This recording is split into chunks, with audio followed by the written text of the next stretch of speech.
Hey everybody, and welcome to Beyond the Sermon, where we take a concept, a verse, a thought that we wish we'd had time yesterday to talk more about, to go deeper in, but we didn't.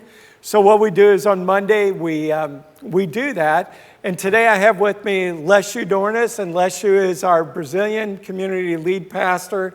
And so, Lecio, yesterday we looked at the church of Pergamum. Yeah. And what is it that you wish you'd have had more time to talk about yesterday? Yes, about Pergamum. So you have a very good things there, Yeah. and a very bad things there, right? That's right. The very good is the church was persevering and strong faith, even facing tribulations and persecution. Right. But the very bad thing is tolerate the immorality and idolatry. Yeah, they put up with idolatry. Now, we talked about that some in our message yesterday about the idols that we have here in America. But, you know, I've been down to Brazil 3 or 4 times.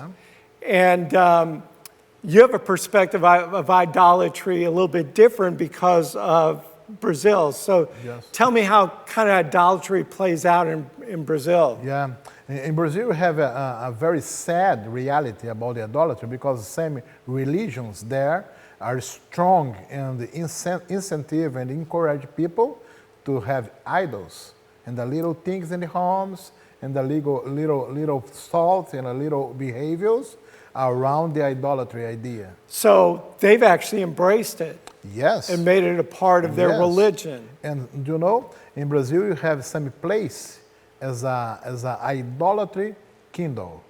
Some place. The people go there every year to idolatry.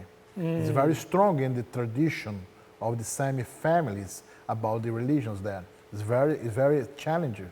Yeah, and you know, it's a delicate subject sometimes because I know that some of the huge cathedrals Yes. that are in Europe, that many people felt like the building and the stained glass was actually idolatrous, right? Yeah. And so we have to be very careful. So now you're in America, and what would you say as you look at America that some of the cautions we need to have against idolatry? Yes, when you can compare the reality is very different. It's the same idolatry, but it's different subject, right?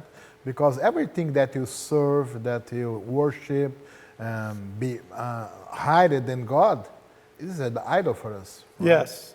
And here in America, you have some different aspects, but the same idolatry.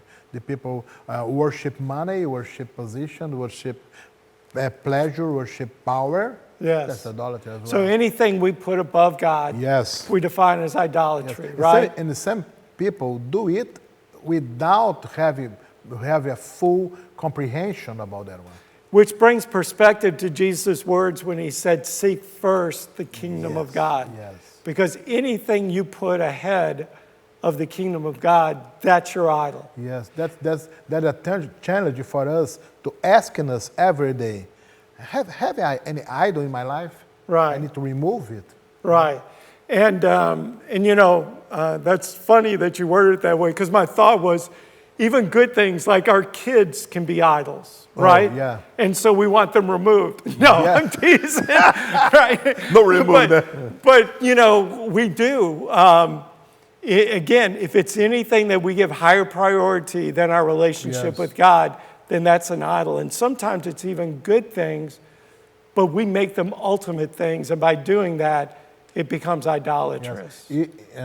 You can talk about the work Yes. and even the church and the ministry. Absolutely. Yes. Absolutely. Church busyness and all can Yes. become idolatrous. Yes. And really that goes back to Ephesus, that we can be busy and never have our first love. Well, that's how it becomes an idol. Yes. Involved in a lot of stuff, Yes. but really it's not about our love for Christ Absolutely. at And all. the message and challenging us to review our life and clean our life about every thought, every feeling that put God in the second place. Yes. No. God must be in the first place. Yes. Thank you so much, Pastor My pleasure. Lecio. And for those who watch, I just want you to know how much I appreciate this man. He brings so much to our teaching team, and we have a great time as we get together and plan these sermons out. Don't want to miss next week as we continue this Sermons Dead or Alive, because we're looking at churches and looking at our church and saying, are there areas where we're either dead or we're alive? Yeah. And letting these 7 churches guide us. Yes. Hope to see you this weekend, either in person or online. Yeah, amen.